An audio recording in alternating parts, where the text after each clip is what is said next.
Welcome to our deep dive into the life and leadership of Kuan Yew. A fascinating figure, no doubt. You all sent in a ton of sources for this one, too. A real mix. So we've got From Third World to First, his autobiography. That's the foundation. And then Bonsai, Banyan, and the Tao from Yew. Giving us that insider perspective. Exactly.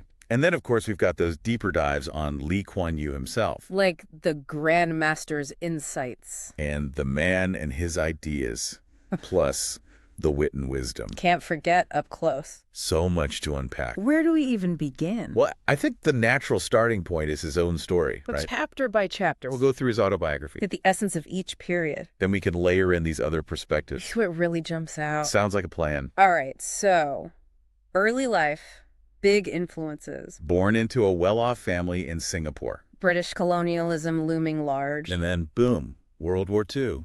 The Japanese occupation. What a crucible that must have been. To live through that as a young man. It really shaped his worldview. Yeah, you know? absolutely. I mean, in his book, he talks about the Sukching massacre. The rounding up. The executions. Anyone suspected of being anti-Japanese. Thousands. It's heavy stuff. No wonder security and stability became so paramount. He felt that vulnerability firsthand. He writes about that.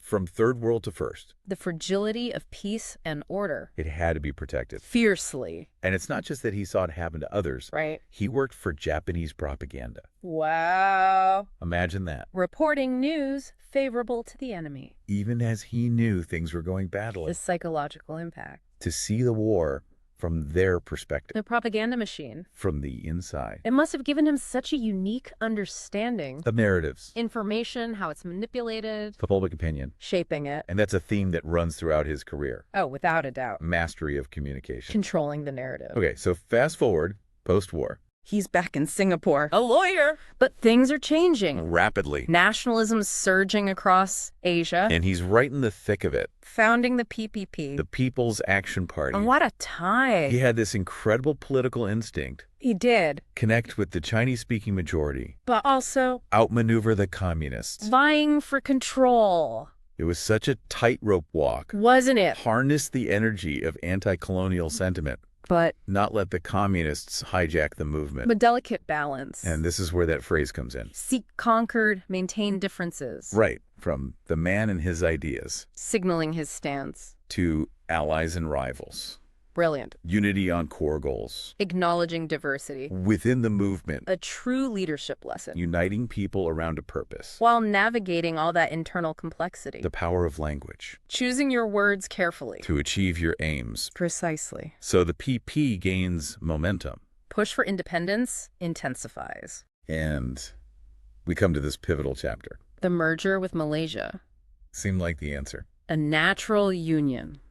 Things get complicated. Fast. The Tunku, Malaysia's prime minister, had his vision. Malay-centric nation? Kuan Yew had a different vision. Multiracial. Meritocratic Singapore. And, well, personalities clashed. You could feel the tension in From Third World to First. When he describes the merger negotiations. Heated exchange with Tun Razak. Directly challenging UMNO's policies. Communal policies. Prioritizing ethnic Malays. Over other groups. Right. And UMNO, for context, was the dominant party. In the Malaysian coalition government. And some saw their policies as a threat. To Singapore's multiracial society. It really gets to the core of his leadership. Unwavering commitment. To multiracialism. He was willing to compromise. But not on fundamentals. He saw those policies as a direct threat. To the social fabric. He was trying to build. And this leads him to a tough decision. To separate. From Malaysia. He knew that. For Singapore to thrive. It had to chart its own course. Even if it meant going it alone. Tiny island nation. No resources. Surrounded by larger, sometimes hostile neighbors. A gamble. What happened next? Well, From Third World to First lays it all out. Challenges. Widespread poverty, unemployment.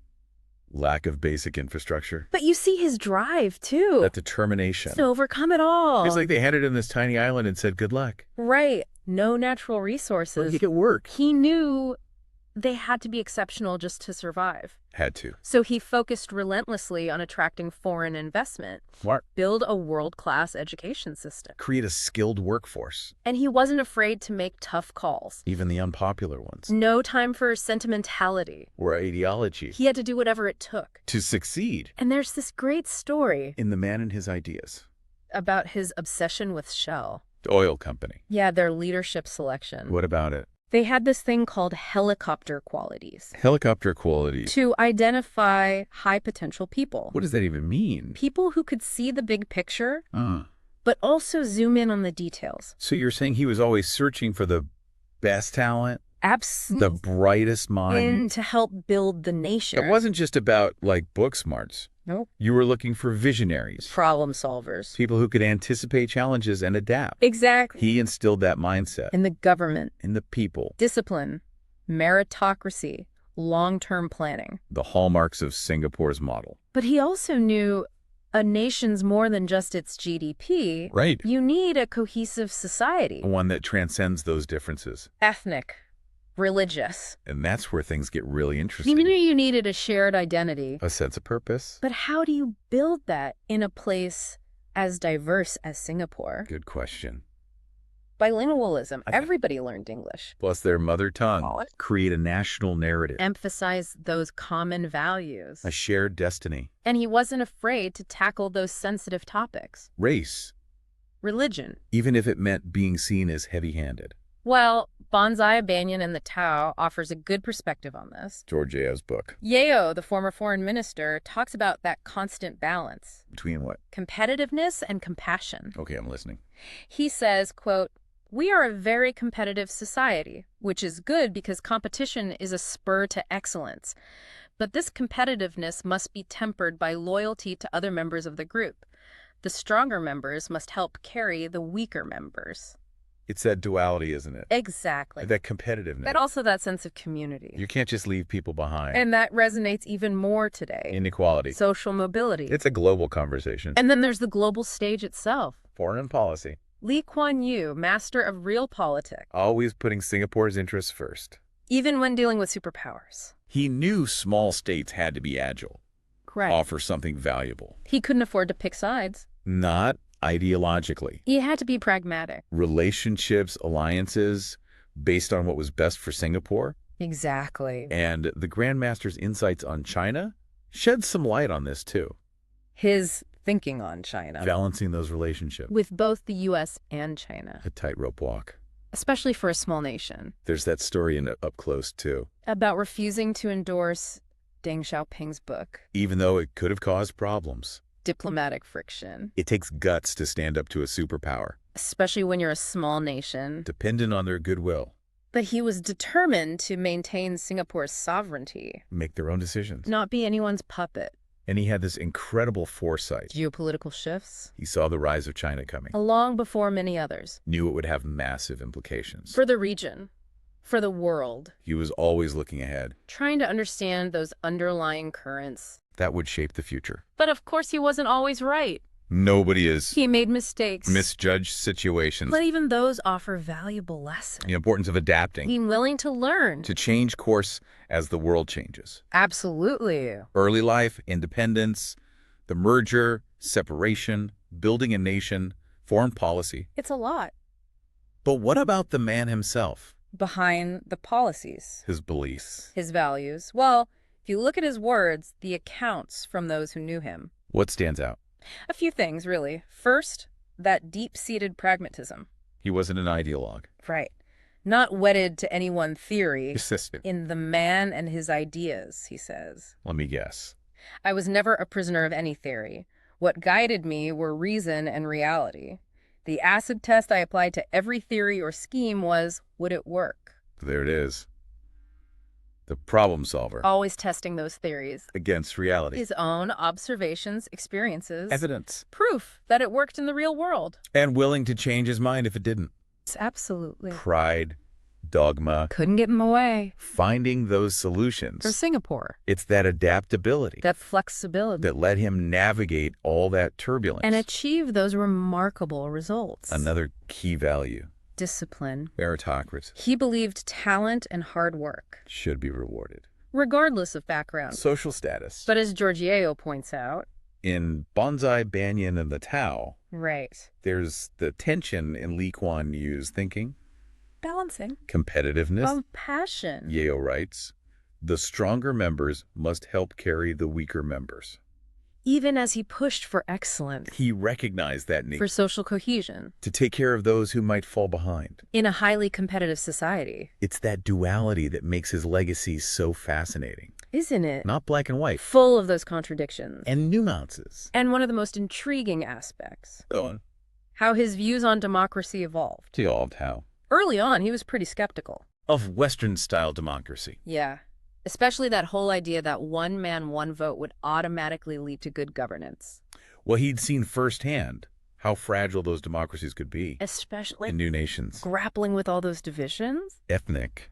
Social. Makes you wonder if those wartime experiences, Seeing the collapse of order, the rise of extremism, if that shaped his views on the limits of individual liberty. when you're facing those existential threats. And he's pretty critical in The Wit and Wisdom of Lee Kuan Yew. What he saw as the excesses of Western liberalism.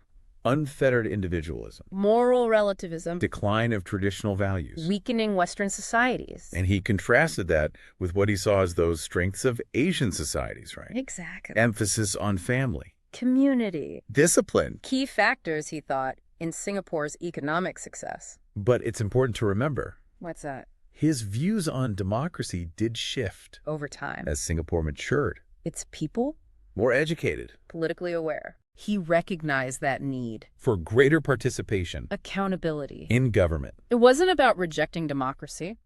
But more about adapting it. To fit Singapore's unique circumstances. Always the pragmatist. Finding those solutions that worked. Regardless of ideology. And in Yew on Bonsai, Banyan, and the Tao, Yeo talks about this idea of a Singaporean democracy a system that balanced those individual rights. with the needs of the community. An imperative of stability. It continues to spark debate. But you can't deny the results. Singapore consistently ranks high.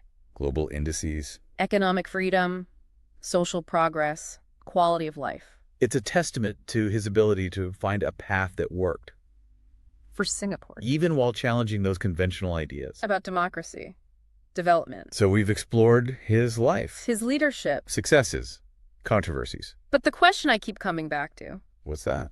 was Lee Kuan Yew's style of leadership, this blend of pragmatism, discipline, long-term vision, was it ultimately a product of his time? His place. Or are there timeless lessons there? Lessons that transcend those boundaries. Cultural, historical. It's a question that resonates even more. As we look at the challenges facing leaders today, Globalization, technological disruption, climate change, political polarization a whole new ball game, demands a different kind of leadership. one that's comfortable with complexity, Ambiguity. constant change So where does Lee Kuan Yew's legacy fit? in this new world. What still resonates? Yeah. What needs to be rethought? Well, his emphasis on long-term thinking, Strategic planning. more relevant than ever. In a world of short-term distractions, Instant gratification. we need those leaders who can see beyond the horizon, Anticipate those challenges. make decisions that benefit not just us, but future generations. Right. And that unwavering commitment. To meritocracy,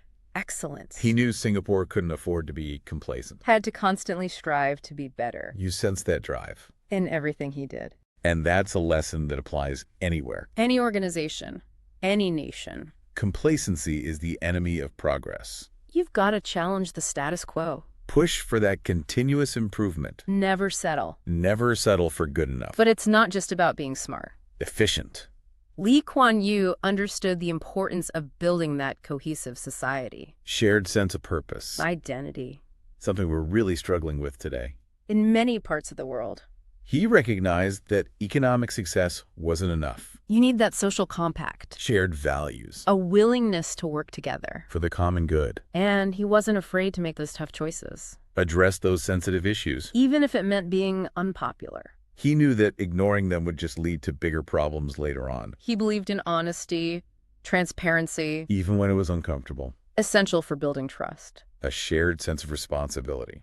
But here's where things get tricky. Okay, I'm listening. His style of leadership, with all that emphasis on control, discipline, Might not translate so well today. people are more educated, more connected, more demanding of those individual rights and freedoms. Less likely to accept that top-down approach. That paternalistic style. So how do we reconcile those ideas The need for strong leadership, decisive action, with that demand for greater individual autonomy? participation. It's a tough balance. Leaders today have to find new ways to inspire, to mobilize, Empower people, but still provide direction. be collaborative, inclusive, but still be willing to make those hard decisions. Kuan Yew was a master at adapting. To changing circumstances. He wasn't afraid to shift course, experiment, learn from his mistakes. And that's a crucial lesson for leaders in the 21st century. They can't be stuck in the past.